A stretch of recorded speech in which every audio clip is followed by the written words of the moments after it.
आपको ये जोकर याद है?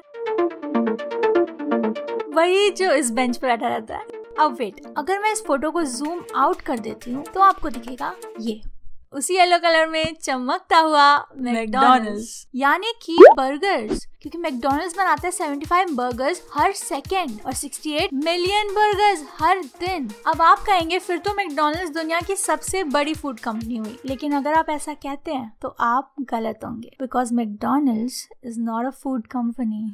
What? हाँ, क्योंकि 2019 में 27.5 बिलियन डॉलर्स कमाए मैकडॉनल्ड्स ने, जिसमें से बस 16% ही उसने एक्चुअली में बर्गर्स बेच के कमाए। ये पार्ट है मैकडॉनल्ड्स की एक्चुअल अर्निंग्स, जो कुछ और ही करके कमाता है वो, मतलब इलीगल कंपनी। बेसमेंट में ड्रग्स नहीं बेच रहे वो लोग। एक्चुअली बेसमेंट से एक फ्लोर ऊपर ये येलो रेक्टेंगल दिख रहा है आपको, यहाँ से स्टार्ट होती है स्टोरी। क्योंकि मैकडॉनल्ड्स अपने पैसे दुकान के अंदर हो रही एक्टिविटी से नहीं, दुकान के बाहर इस येलो रेक्टेंगल से कमाता है। और यही रेक्टेंगल फैला हुआ है दुनिया के हर एक कोने में, इंक्लूडिंग इंडिया, जिसने ठेले पे स्टार्ट की गई इस कंपनी को दुनिया की सबसे बड़ी कंपनी बना दिया। पर फूड कंपनी नहीं, प्लीज माइंड इट। क्या कंपनी है मैकडॉनल्ड्स और क्या है ये येलो रेक्टेंगल? चलिए पता करते हैं। So stupid. तो सैन बर्नार्डिनो अमेरिका में एक बिजी रेस्टोरेंट में एक आदमी घुसता है, पर वो यहाँ पर कुछ खरीदने नहीं आया, बेचने आया एक्चुअली ये milk shake machine. He is a salesman और नाम है उसका रे क्रॉक। पर रे को ये बिल्कुल भी नहीं पता था कि उस दिन उसकी पूरी जिंदगी बदलने वाली है, और पूरी दुनिया की भी, स्पेशली बच्चों की जिनके मम्मी पापा उनके लिए कभी भी हैप्पी मील नहीं खरीदते, पता नहीं क्यों। क्योंकि रे क्रॉक ही मैकडॉनल्ड्स को बनाने जा रहा था, वो कंपनी जो वो आज है। पर एक सेकेंड, फिर उसने मैकडॉनल्ड्स का नाम क्रॉक क्यों नहीं रखा, अगर उसका नाम रे क्रॉक है ना कि रे मैकडॉनल्ड? क्योंकि मैकडॉनल्ड्स उसकी कंपनी नहीं है। मैकडॉनल्ड्स रेस्टोरेंट था इन दोनों ब्रदर्स का, मैकडॉनल्ड ब्रदर्स, जो बिजनेस में बिल्कुल भी अच्छे नहीं थे। और ये बात रे को जैसे वो उनके रेस्टोरेंट में घुसा उस दिन वो मिल्क शेक मशीन बेचने के लिए, उसे तुरंत पता चल गई। इसलिए उसने तुरंत इन लोगों से बोला, यार तुम लोग इतना सही बर्गर बनाते हो, इतना फास्ट बर्गर बनाते हो, तो क्यों नहीं तुम अपने रेस्टोरेंट को पूरे अमेरिका में फैलाते हो? कोई नहीं कर रहा जो तुम कर रहे हो अभी। और इसके बाद रे ने यूज किए ये 3 words, Franchise, franchise, franchise. Franchise. वो येलो रेक्टेंगल, हाँ वो यही है। रे का आइडिया, रेवोल्यूशनरी आइडिया, जिसकी वजह से ही आज मैकडॉनल्ड्स कमा रही है 27.5 बिलियन डॉलर्स। तो फिर होता क्या है ये? ओके, तो समझिए एक नया मैकडॉनल्ड्स शुरू करना है अमेरिका के मैकडॉनल्ड्स वालों को आपके मोहल्ले में, ठीक है, इंडिया में। तो सबसे पहली चीज जो मैकडॉनल्ड्स करेगा वो है कि वो एक जमीन खरीदेगा एक बहुत ही बिजी स्ट्रीट में जहाँ पे ट्रैफिक बहुत आता हो। और एक बार जब उन्होंने जमीन खरीद ली और बिल्डिंग बन गई, फिर वहीं पर उनका काम खत्म हो जाता है। उसके बाद वो कुछ भी ना किए पैसे कमाने वाले हैं। कैसे?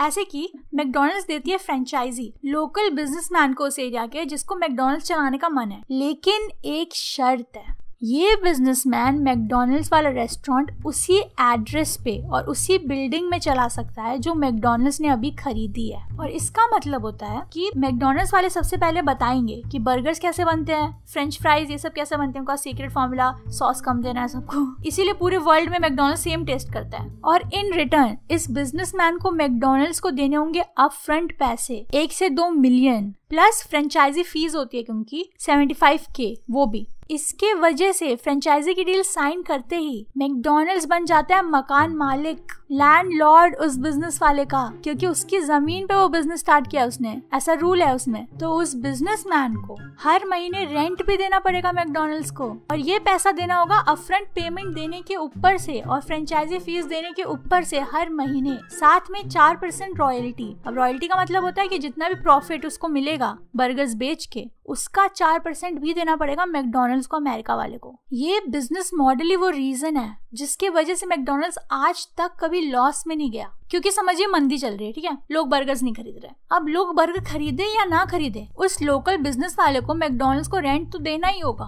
और क्योंकि मैकडॉनल्ड्स जमीन हमेशा इतने हाई ट्रैफिक वाले एरिया में खरीदता है, इसीलिए उसका जो रेंट होता है वो एकदम स्काई हाई होता है। और आपको एक बात पता है, बर्गर्स आप कितने बेच लो उसमें मार्जिन इतना ज्यादा नहीं होता है, ऐसा मुझे किसी ने बताया, जितना रियल एस्टेट में होता है पैसा। पर मान लीजिए वो फ्रेंचाइजी ओनर पैसा नहीं दे पाया, बहुत बेचारे का मतलब लॉस में चला गया बिजनेस, तो मैकडॉनल्ड्स क्या करेगा, उसका कॉन्ट्रैक्ट खत्म कर देगा और उसके बाद वो चाहे तो उस प्रॉपर्टी को सेल कर देगा तुरंत। और हमेशा जब आप प्रॉपर्टी सेल करते हैं तो आपको ज्यादा पैसे मिलते हैं, जितने में आपने खरीदे उससे ज्यादा में आप उसे सेल करते हैं। क्योंकि इसीलिए 2008 में जब दुनिया की सबसे बड़ी रिसेशन चल रही थी, यानी कि मंदी चल रही थी, उस टाइम पर भी मैकडॉनल्ड्स ने 600 नई प्रॉपर्टीज खरीदी थी और उसका रिटर्न ऑन इन्वेस्टमेंट बढ़ा था 29% मंदी के टाइम भी। McDonald's is not a food company, it's a real estate company. पर क्या आप मेरा यकीन करेंगे अगर मैं आपसे बोलूं कि ये कुछ भी नहीं हो सकता अगर उस दिन रे ने अपना दिमाग यूज करके एक चीज ना की होती, सब लीज। अब ये क्या होता है? ओके, तो उस दिन जब रे ने बताया उन ब्रदर्स को फ्रेंचाइज के बारे में, तो ये आइडिया सुनते ही तुरंत उन लोगों ने रिजेक्ट कर दिया ये आइडिया। ऑफ कोर्स यार, कोई भी रिजेक्ट कर देगा। उस टाइम पे तो रे इतना गरीब था कि उसका घर भी गिरवी पड़ा हुआ था, आइडिया दे रहा था सबको बैठ के, खुद के पास उसके बेचारे के पास 1 रुपया भी नहीं था। लेकिन 5 साल के अंदर ही वो बन गया मालिक वैसे 100 मैकडॉनल्ड्स रेस्टोरेंट का, और उस नाम मैकडॉनल्ड्स, उसके भी राइट खरीद लिए उसने इन ब्रदर्स से, एक आइडिया यूज करके, सब लीज। तो जब बहुत मनाने के बाद भी ब्रदर्स नहीं माने तो रे ने बोला कि मैं अपने रिस्क पे ये काम करने जा रहा हूँ। अब गाइस, अगर तुम्हारा लॉस होता है तो मैं तुम लोगों को खुद पैसे दूंगा।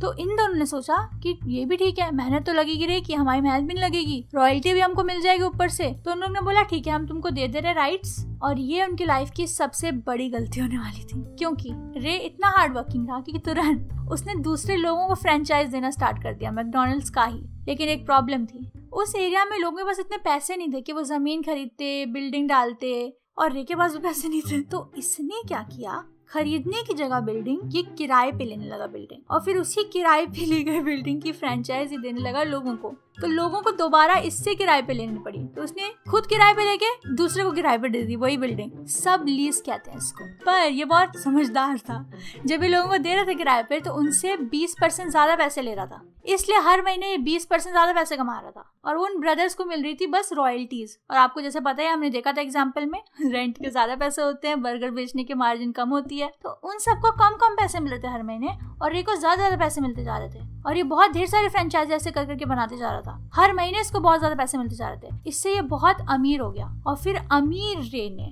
बिल्डिंग्स किराए पे लेने की जगह उनको खरीदने लगा। तो इससे क्या हुआ, ये ब्रदर्स बस एक मैकडॉनल्ड जो सैन बर्नार्डिनो में, बस उसी वाले को ओन करते थे, पर रे बहुत ज्यादा मैकडॉनल्ड्स की बिल्डिंग्स को ओन करता था। ये बस एक छोटा सा रेस्टोरेंट चला रहे थे मतलब, और वो एक रेस्टोरेंट चेन चला रहा था।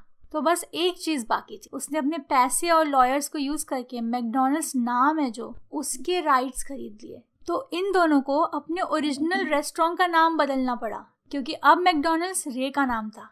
इसलिए मुझे बिजनेस नहीं पसंद। लेकिन उन दोनों ब्रदर्स को $2.7 मिलियन मिले थे ईच, वो नाम देने के लिए, जो देखा जाए तो रे ने अपनी मेहनत से कमाए थे। He did not invent the hamburger, of course, but he took it more seriously than anyone else. ये उसके खुद के वर्ड्स हैं। Alright guys, तो ये थी मेरी आज की वीडियो मैकडॉनल्ड्स के ऊपर। और अगर आपको देखनी है मेरी कोई और भी वीडियो तो क्लिक करिए इधर। बाय।